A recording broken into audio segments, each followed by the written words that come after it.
je vais vous parler d'une chose qui n'existe pas. Et comme de ce fait, je vais vous entretenir de cette chose, je vais probablement vous dire des choses qui seront bêtes. Je vais vous parler, mesdames et messieurs, de philosophie.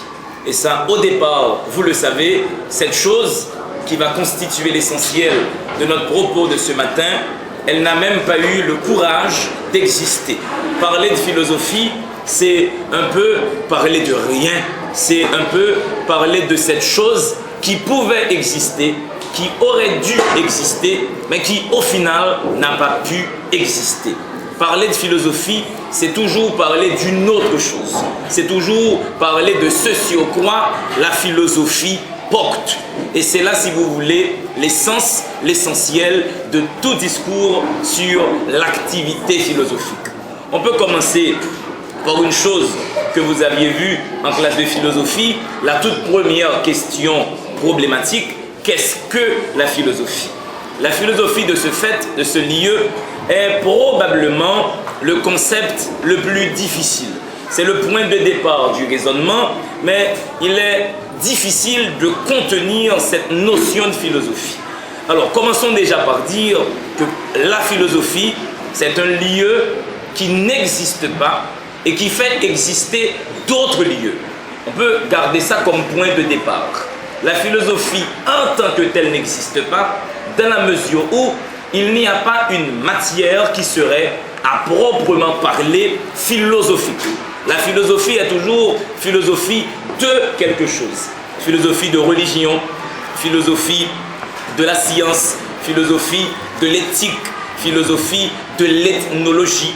Donc si vous passez une année à avoir des cours de philosophie, au fait, vous passez une année à avoir des cours, et pour vous, futurs philosophes ou philosophastes, comme l'aurait dit Schopenhauer, c'est parler de cette chose qui n'existe pas.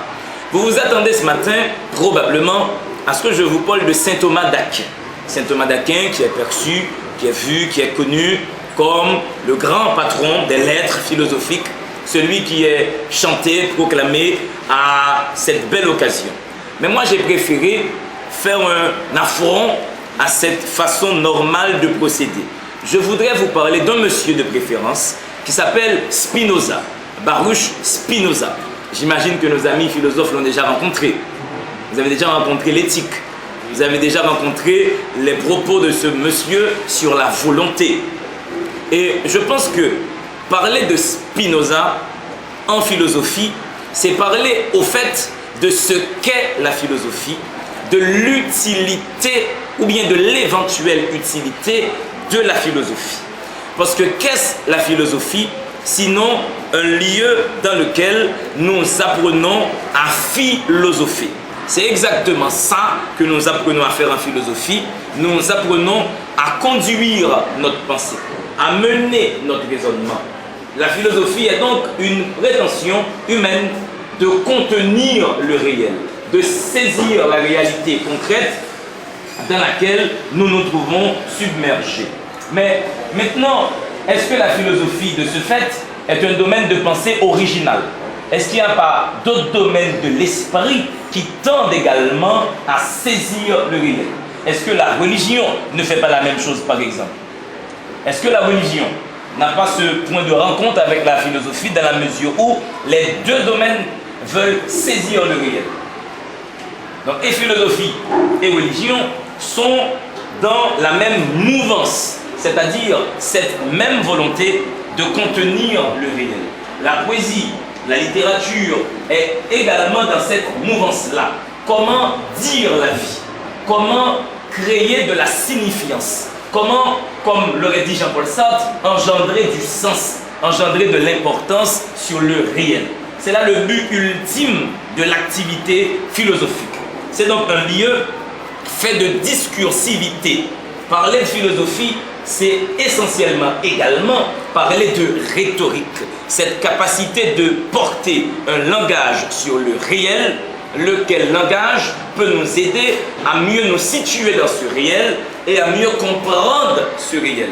Ce qui fait que, de ce lieu, chers jeunes, quand nous sommes en philosophie, nous apprenons à penser, nous apprenons à mener notre raisonnement. Ce qui est différent pour la religion, où la religion aussi cherche à nous donner à voir la vie, à mettre une signifiance sur la vie, si vous voulez. Mais néanmoins, la philosophie et la religion, les deux ne mobilisent pas les mêmes modus operandi. Quand nous sommes en religion, nous sommes dans le lieu de la foi, nous sommes, sans vouloir vous froisser si vous avez vos foi respectives, dans le lieu de l'abnégation de l'intelligence. Alors que quand nous sommes dans la philosophie, nous sommes dans un lieu qui met en avant la discursivité, qui met en avant la facilité de penser, la facilité de parole. Et quel type de parole? Une parole concrète, une parole objective. Et quand vous fêtez la philosophie ici, au collège Canapé Vert, vous êtes en train de fêter l'intelligence. Vous êtes en train de fêter la pensée, merci collègue professeur, autant que vous êtes en train de ne rien fêter du tout. Parce que la philosophie, au fait, n'existe pas. La philosophie est toujours un prétexte pour dire la vie. C'est toujours un prétexte pour aborder les choses, pour aborder les êtres, pour se situer dans le réel. Qu'est-ce que nous trouvons par rapport à nous? Nous allons utiliser Spinoza pour comprendre rapidement le sens du jeu philosophique. Pourquoi j'ai évité saint Thomas d'Aquin? Saint Thomas d'Aquin, avec le thomisme, avec la somme théologique, c'est un peu dans la même démarche aristotélicienne, c'est-à-dire cette volonté de réconcilier la foi avec la philosophie, avec l'intelligence. Et Aristote et saint Thomas sont dans cette dynamique que Dieu, c'est une vérité absolue, on n'y touche pas, et toute activité de pensée doit servir à réconcilier Dieu et la pensée philosophique.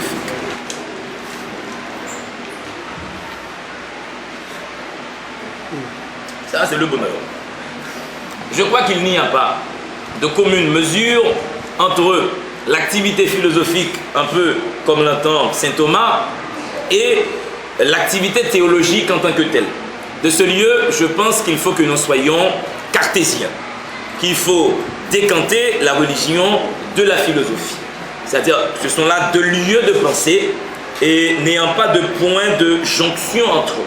Mais pour saint Thomas, et c'est là tout le sens du thomisme, c'est comment instituer un régime de pensée et de complexification capable de nous porter à réconcilier Dieu et la parole philosophique. Avec Spinoza, nous sommes dans un autre lieu. Si nous prenons l'un des concepts les plus chers pour la race humaine, le concept de liberté. Tout le monde pense être libre. Pour la fête de la philosophie ce matin, vous avez porté votre beau costume, votre jolie robe, le maquillage. Vous pensez être libre de vous-même.